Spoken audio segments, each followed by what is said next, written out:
पळसावडे ग्रामस्थांचा 30 सप्टेंबर रोजी तहसीलदार कार्यालय येथे बोंबाबोंब आंदोलनाचा इशारा। पळसावडे देवपूर हिंगणी येथील गायरान इरिगेशन येथील अतिक्रमण हटविण्यासाठी सोमवार दिनांक 30 सप्टेंबर 2024 रोजी दहिवडी तहसीलदार कार्यालय येथे शेळी मेंढी व जनावरांसह बोंबाबोंब आंदोलनाचा इशारा देण्यात आल्याची माहिती भागवत जानकर, भाऊसाहेब धुलगुडे, प्रकाश चव्हाण, माजी सरपंच मोरे यांच्यासह हिंगणी गावचे चेअरमन प्रकाश माने यांनी एका पत्रकार परिषदेत दिले आहे। पळसावडे ग्रामस्थांनी 15 ऑगस्ट रोजी जिल्हाधिकारी कार्यालय येथे आमरण उपोषण केले होते। त्यावेळी जिल्हाधिकारी यांनी मान तालुका तहसीलदार पळसावडे ग्रामस्थांबरोबर गायरान इरिगेशन विभागाचे मीटिंग आयोजित करण्याचे आदेश दिले होते। त्याप्रमाणे तहसीलदारांनी मीटिंग आयोजित केली नाही व मीटिंग घेण्यास टाळाटाळ केली। यामुळे पळसावडे हिंगणी व देवापूर ग्रामस्थांनी 30 सप्टेंबर रोजी आंदोलनाचा इशारा दिला आहे।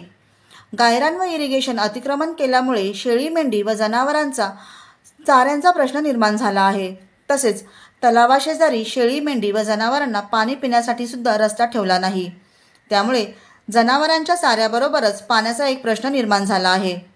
चराऊ रानात अतिक्रमण झाल्यामुळे गोरगरीब लोकांच्या जनावरांचा चाऱ्याचा प्रश्न मोठ्या प्रमाणात निर्माण झाला असून लोकांवर उपासमारीची वेळ आली आहे।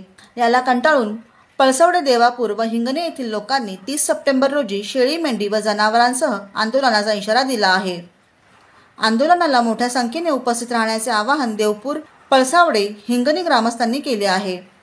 पळसावडे येथे इरिगेशनमधील देवापूर, पळसावडे, हिंगणी येथील अतिक्रमण हटविण्यासाठी नायब तहसीलदार दहिवडी तालुका मान यांना निवेदन देताना भाऊसाहेब धुलगुडे, भागवत जानकर, अध्यक्ष प्रकाश चव्हाण, संजय काळे, महादेव काळे, मच्छिंद्र काळे, बाळासाहेब बोडरे, माजी सरपंच सयाजी मोरे, शामराव काटे, महादेव यमगर, कोंडीराम कुपकर इत्यादी ग्रामस्थांनी 30 सप्टेंबर 2024 रोजी शेळी मेंढी जनावरांसोबत बोंबाबोंब आंदोलनाचा इशारा दिला व तहसील कार्यालयासमोर आंदोलन देण्यात येईल असे आवाहन दहिवडी येथे ग्रामस्थांनी आवाहन केले आहे। ब्युरो रिपोर्ट, जनादेश।